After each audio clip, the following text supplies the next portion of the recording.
Walk into a classroom, any dusty room smelling of chalk and childhood boredom, and there it sits, the sphere, the lie in pastel plastic, spinning on a brass axis, tilted just so, like a head cocked in polite confusion. Look at it. Really look at it, mate. Who is wearing the crown? Who sits upon the throne of the upper hemisphere? The Arctic. A frozen ocean doing absolutely nothing but hoarding magnetic north like a miser counting snowflakes. And below it, the fat land masses. Europe, preening.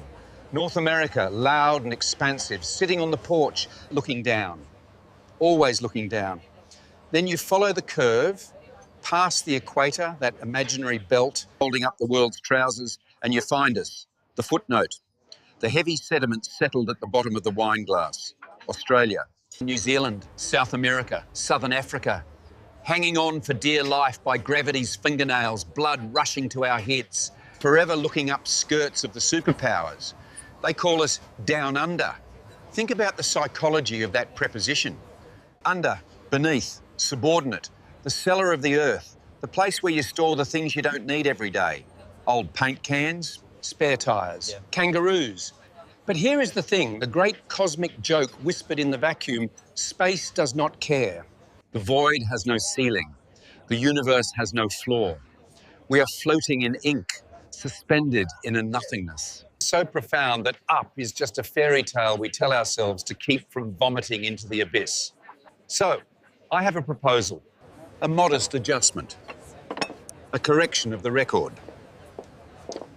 I am putting a motion on the table. Right next to my cold beer, we flip it, we turn the whole show 180 degrees. Imagine the liberation.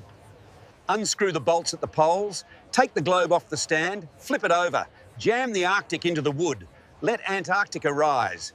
Look at the map now, go on, visualise it. It's beautiful, isn't it? Antarctica is no longer a jagged strip of white tape at the bottom of the page. It is a crown. A magnificent icy tiara resting on the brow of the world. The great southern land, it is no longer tucked away in the corner like a naughty child. We are high, we are soaring. Australia is a massive eagle, wings spread, dominating the upper left quadrant, riding the thermals of prestige. And look at the north. Oh, the delicious tumble. Europe, the heavy beard of the world, dangling below. Russia, a vast snowy basement. The United States, no longer the attic, but the foundation. A heavy weight anchoring us to the void. They can be the down under now. Let them feel the pressure of the map bearing down on them. Let them wonder if they are going to fall off. It changes everything. The Atlantic Ocean becomes a chalice, wide at the top, pouring its waters down toward the narrow neck of Iceland. Africa looks like a great question mark hanging in the ether, or a teardrop defying gravity, rising toward the sun. The cartographers will scream, of course. They love their conventions. They love their North Star. Polaris, a dim little flicker that got lucky. We have the Southern Cross, Crux, a diamond kite pinned to the velvet. Why shouldn't that be the chandelier at the top of the ballroom? Why must it be the rug? There is no logical reason for the North to be top. It was just a guy with a compass and a boat and an ego the size of an empire who decided to draw the map with his house at the top of the page. It is vanity, pure, unadulterated geographical narcissism. If you look at the photos from Apollo, the famous blue marble, the astronauts saw it. They saw the south at the top. NASA flipped the negative. They rotated the print before they released it to the press. Why? Because they didn't want to freak you out. They didn't want to shatter the fragile illusion that you were standing on the roof of the world. They protected you from the truth of the flip. But I say, let the panic set in. Let the London bankers look at the map on the wall and feel a sudden, vertiginous lurch. Let them feel like they are hanging from the monkey bars. Let them grip their desks until their knuckles turn white. This is not just about maps. This is about value. When you are on top, you are the headline. When you are on the bottom, you are the disclaimer. It builds character. We've been doing it for 200 years. We have developed fantastic grip strength, core stability, balance. We are tired of being the disclaimer. We are tired of the weather maps scrolling down to find us. Start with Tasmania. Start with the Roaring Forties. Let the weather flow up. Let the cold fronts rise like bubbles in a pint glass. Think of the merchandise.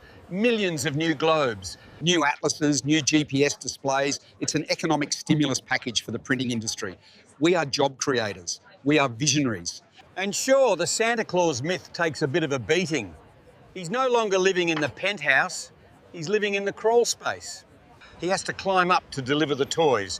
It makes the feat more impressive. Working against gravity. A true hero's journey.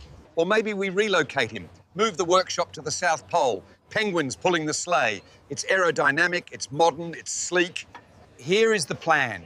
We don't ask for permission. We just start printing. We start turning the maps in the hotel lobbies. We sneak into schools at night with screwdrivers and flip the spheres. Guerrilla geography. A revolution of orientation. We will wait for the screams. We will wait for the vertigo. And when they ask, why is the world upside down? We will lean back, tip our hats, and tell them with a grin, it's not upside down, mate. It's finally upright.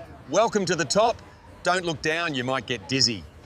Because in the end, spinning through the black, orbiting a burning ball of gas, there is no high ground. There is only perspective. And it is high time we changed yours.